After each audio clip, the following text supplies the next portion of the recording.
Guys, check out this boat that comes to my harbor every year and dredges the sand. It's huge. Look at that thing, it's massive. Massive. Alright, what's going on, you guys? Welcome back to another video. Before we start today's video, I want to thank you guys for 3,000 subscribers. We hit 3,000 subscribers a couple days ago. I posted on my Instagram, thank you. So thank you guys so much for that. That was insane. I feel like I just said thank you for 2,500. So seriously, like, I appreciate all the love, all the support. And if you haven't already, please go down there and subscribe. Also, real quick, I had a video hit 50,000 views. That's crazy. It's the 5 first must-do mods to your 335, and we just hit 50,000 views. That is insane to me. 50K on one video, boys. What the hell? What? I remember when I was happy to get 50 views on a video, but 50,000? That's insane. Insane. So I appreciate all the support on that video as well. Alright, today's video is a question I get asked a lot. It's second to what my real specs are. That's a video I made a couple videos ago. If you haven't already, go check that out. Link in the description below. But today's video is a video question I get asked a lot is, hey Ricky, can you make a video on what to expect when I buy a 335i, or what I need to look for, or hey Ricky, is a 335i a good first car? So I'm gonna get into all that and what to look for right now. So a 335i is a fantastic car. It's a fantastic platform to build on, but as your first car, depending what your age is, depending what your income is, I would not recommend it as your first car. My first car was a Hyundai. A lot of people's first cars was like a Honda Civic, a Chevy Cruze, whatever it is. Something cheap, something easy to maintain. I would not recommend a 335i as your first car. I just wouldn't do that. 335i's are very temperamental, I would say. They have a lot of issues like water pump, oil pan gasket, misfires. The list goes on. They do have a lot of issues, so that's why I would not recommend it as a first car, because once you get into a 335i and you don't know what you're getting yourself into really, and you have issues with it, they're gonna be like, wow, I'm scared to get any other car, what do I do? Or you're just gonna be afraid of BMW in general. I can vouch for this because I had a 335i as my second car. Definitely not my smartest move. That's why I went to a 370Z, and I was like, dude, actually, now I know more. I could easily fix a 335i, so I'm gonna go back. And now here I am, I'm back. But if you decide you want to go for a 335i, you have the money, or you just are old enough, or whatever the case may be, or you're 16 and you make a bunch of money and you are a master mechanic, whatever the case may be, you're going for a 335i, these are the things you should look out for. Number one on my list is always look for oil leaks, because these cars tend to oil leak a lot, especially from the oil pan gasket, oil filter housing gasket. Those two are super big. Same with the valve cover gasket. Those three, I would definitely make sure those either replaced with the service records, go look through those, they're replaced, or go into the car and make sure they are not leaking or on top of the engine, because the oil filter housing gasket is right on top. Same with the valve cover gasket. Another thing I would say is check for like brittle vacuum lines. These cars have a very bad tendency to have brittle vacuum lines slash oil hoses. They get very brittle over time. I don't know if it's a BMW thing or just a car thing in general, because I'm true to BMW, it's all I know, but whatever. But yeah, make sure they aren't like breaking, make sure they aren't super brittle.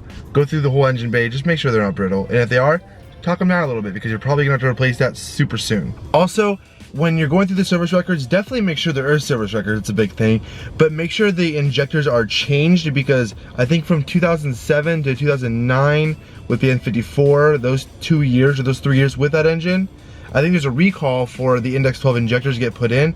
Make sure that it has that. If it has Index 1s, they're gonna leak eventually pretty bad and you're gonna have to replace them, and they're really not cheap. I think it's a couple grand for injectors. So make sure that they have Index 12 recall is done, because that's a big plus to make sure the injectors are changed. Also, comment on the interior. Make sure like there's none of this peels. This peels super easily. Make sure like this isn't all like torn up. Seats aren't torn up. Just make sure that the stuff inside the car is like not peeling or beat up. See how clean this one is? Usually this has a tendency to peel too. This little, whatever you want to call it, sting wheel. Just make sure the inside isn't super beat up and some a-hole wasn't in here smoking cigarettes, or you know, we're just thrashing this thing and just throw. Okay, well, there's a cop nearby, whatever. But yeah, make sure the interior is not beat up. That would be a huge plus. And besides the interior, make sure the exterior looks good. There's no big dents. Make sure the halos work, because a lot of the time one of the halos will go out. Make sure the halo lights work. Make sure the blinkers work, the rear brake lights, everything. Just make sure everything works, mainly. You know, the interior works, the radio works, because a lot of BMWs have a thing that these go out. Mine has the iDrive, but usually there's on my old cars a radio right here, and you can see the radio right here. Make sure those lights are working, because those do have a tendency to go out. Just make sure everything is just working and in good condition and the car wasn't super beat up. So one of my last little inputs of buying a 335i, make sure there's no wastegate rattle, make sure the turbo is in okay condition. The way you can tell that without getting a PPI is mileage. My car has, I don't know if you guys can see that, but 79,000 miles. I almost have 80,000 miles on my car, so my turbo is starting to probably fade a little bit, especially because I'm running Stage 2 Plus. Not at the moment, that's why I have a check engine light for catalytic converters.